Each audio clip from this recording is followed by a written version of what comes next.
¿Qué tal, amigos? Les habla Andrés Felipe Guevara, arroba Andrés F. Guevara B en Twitter. Muchos de ustedes me conocerán por las cosas que escribo por esa red social, y otros pues lo harán también como consecuencia de mi ejercicio profesional, ¿no? Pues por supuesto que dentro de lo que cabe y dentro de lo que mis obligaciones me permiten, he intentado ser una persona vinculada y comprometida con lo que sucede en el país. Me importa Venezuela, y si bien no estoy de lleno pues vinculado al día a día de la acción política por razones de mi propia praxis profesional y el desarrollo pues de mis actividades, ello no quiere decir de modo alguno que no esté interesado en lo que pasa en el país y de alguna manera me sienta indiferente ante lo que pues cada día padecemos todos los venezolanos, ¿no?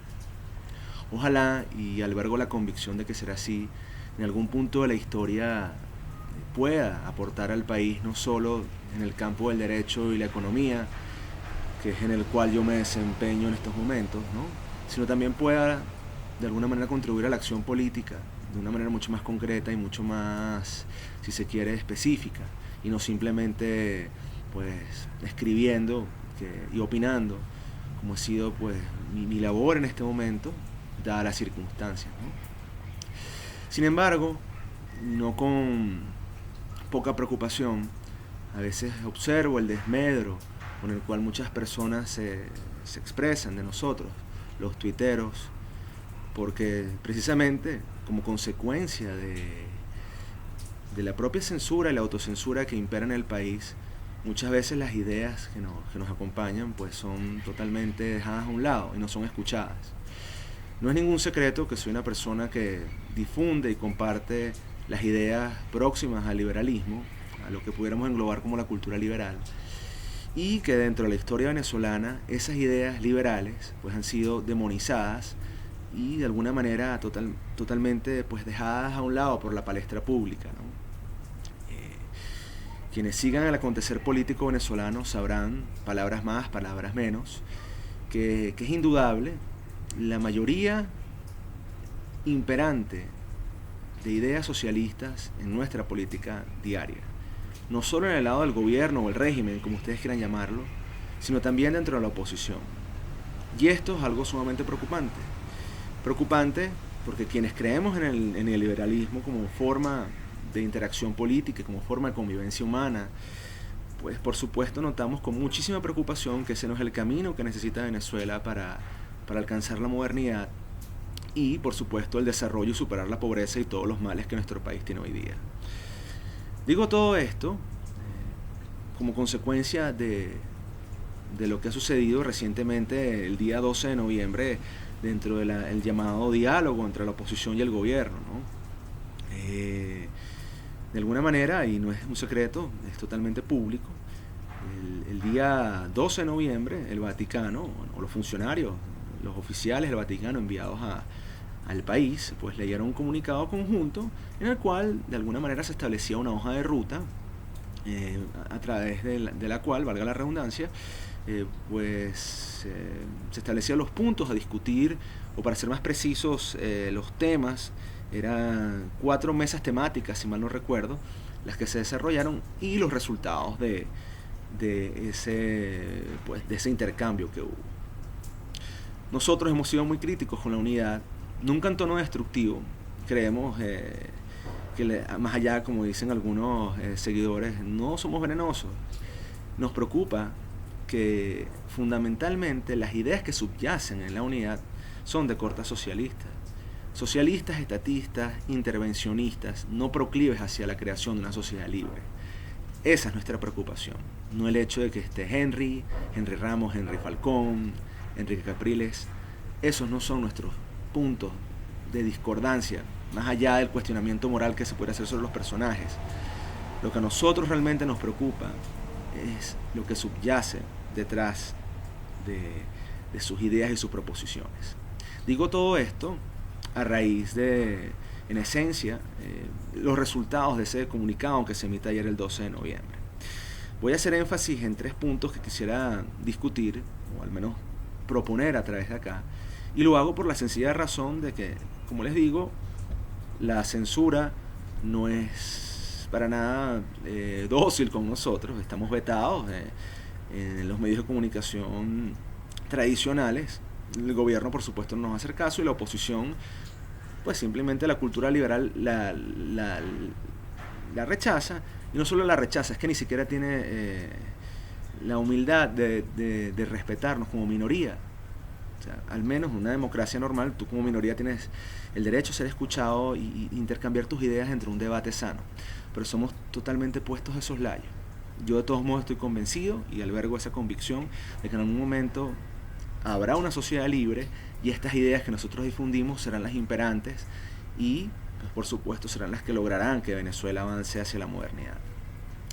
Pues bien, comencemos. Tengo aquí en mi agenda los puntos que más me llamaron la atención sobre esta neolengua del poder que, de alguna manera, la oposición dialogante, que he venido a llamar así, comparte con el gobierno, ¿no? Nos llama poderosamente la atención en un primer punto en el cual se menciona expresamente, ¿no?, que tanto oposición y gobierno se unen o se comprometen para combatir conjuntamente, y esto es importante, o sea, conjuntamente los dos, gobierno y oposición, combatir conjuntamente el sabotaje y el boicot a la economía venezolana. Esto es importantísimo, es el primer punto que leen en el comunicado, porque yo no sé si la gente del gobierno, por supuesto que lo sabe, porque bajo su prédica marxistoide es evidente que ellos buscan el control del aparato económico y la centralización de los factores de producción, no es ningún secreto. Pero yo no sé si la oposición que se puso a dialogar allí se tomó la molestia de leer el marco regulatorio imperante dentro de Venezuela y se ha dado cuenta de que precisamente tanto la exposición de motivos como la regulación aplicable precisamente tiene por objeto hacer exactamente lo que dice el comunicado: combatir, el boicot contra la economía venezolana. Y no solamente eso, sino que además busca hacer lo que ya está escrito: promover la producción, disminuir las importaciones, en fin, una receta que ya está en la ley.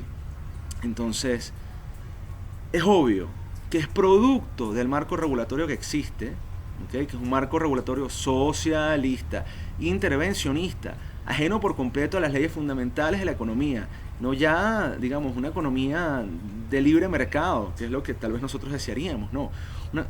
Fundamentos neoclásicos de la economía marcan la existencia del sistema de precios, del libre intercambio de bienes y servicios, para poder tener la posibilidad de construir el cálculo económico. Eso es inexistente. Y es la única manera, digamos, de poder superar la crisis imperante.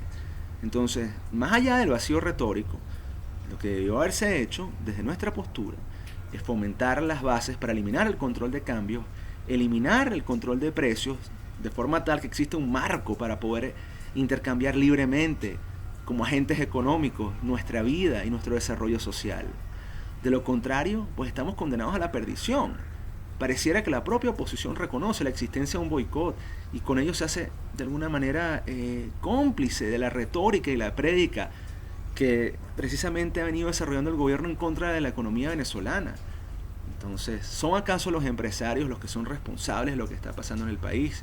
¿Son acaso los hombres de industria, los capitanes de industria, aquellas personas que se desempeñan en su actividad profesional bajo toda una serie de trabas, de obstáculos, de impedimentos, aquellos que tienen la responsabilidad de lo que está pasando en el país?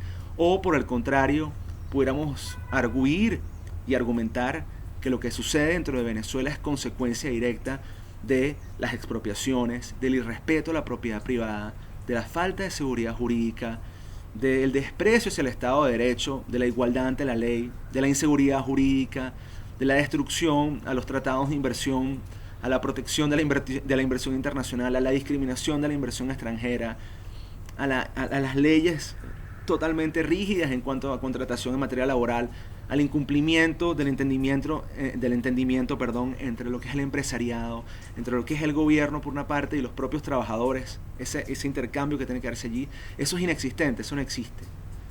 Entonces es muy triste y es lamentable, porque como consecuencia de ello, y ya lo dijo Hayek en su momento, en su último libro, justo antes de morir, La fatal arrogancia, cuando tú te haces cómplice de las palabras comadreja, ¿ok? Esas palabras que parece que no tienen mayor sentido y son vacuas, son vacías, tú directamente estás siendo responsable o corresponsable de lo que está pasando y estás facilitando el camino al asentamiento del totalitarismo.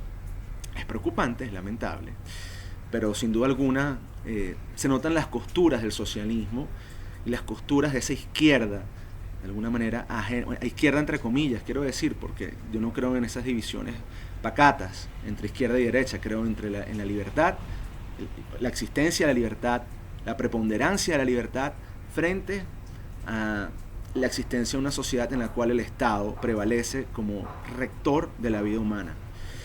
Entonces, si tú eres cómplice de ese lenguaje y no reconoces la existencia de una sociedad abierta, pues lamentablemente estás siendo parte del problema y no de la solución. Y el socialismo, pues no es el camino. Eso en cuanto al tema económico. O sea, es lamentable que tú, en vez de proponer una sociedad abierta, capitalista, moderna, digamos, creyente en premisas básicas como el sistema de precios, pues te avengas al desarrollo de esa retórica, si se quiere, anti-imperialista o, digamos, del boicot, de la trama en contra del desarrollo de la economía venezolana. Simplemente lastimoso. Lastimoso y por demás ajeno al liderazgo de lo que debería ser la conciencia histórica necesaria para enfrentar el tiempo que tenemos. Eso en cuanto al tema de la economía. Hay un segundo tema que tal vez es el tema del control político, el tópico sí, del control político, ¿no? Que se refiere a lo que sería la idea de desacato de la Asamblea Nacional y el nombramiento de los rectores del CNE. No con poca preocupación observamos esta forma de claudicación hacia la voluntad ciudadana esgrimida en esta parte del comunicado. Es indudable, creo yo, que el 6 de diciembre de 2015, elecciones en las cuales yo voté, con muchas dudas albergadas, pero al final del día voté, tenía la ilusión de que efectivamente quienes prometieron ciertas premisas y ciertos cambios los iban a dar. En buena lid la oposición ganó esas elecciones y en buena lid la oposición pues tuvo sus diputados, incluyendo los de Amazonas. ¿Por qué razón conocer o de alguna manera asentir en el hecho de que los diputados de Amazonas no eran o no son, digamos, diputados legítimamente electos? ¿Es que acaso, y yo les pregunto, nuestro voto y nuestro ejercicio ciudadano en el año 2015 no tenía ningún sentido? ¿No tuvo ningún tipo de sacrificio? ¿Cuántas personas no fueron amenazadas ese día? ¿Cuántas personas no estuvieron a punto o incluso perdieron sus trabajos, sus modos de sustento como consecuencia de esas elecciones? ¿Cuántas personas no dieron incluso su vida para que esas elecciones se realizaran y nosotros como oposición en su momento pues tuviéramos las mayorías que tuvimos para poder ser consecuentes con el proyecto político de una Venezuela distinta? ¿Ah? Se los pregunto porque es bastante doloroso ver esa forma de claudicar, esa forma de entrega, porque tenemos lo que tenemos y lo desarrollamos porque tenemos una cultura democrática y una vocación de cambio.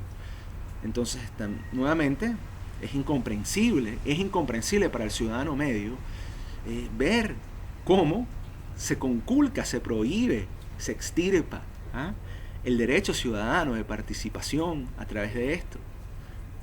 Es un bofetón para las personas que el 6 de diciembre de 2015 pues creímos en la constitución de un parlamento y en la visión distinta de lo que iba a ser un poder político que estaba secuestrado por unas personas que básicamente bajo su planteamiento marxista no creían en la separación de poderes y simplemente estaban abnegados en la consecución de un proyecto político totalitario.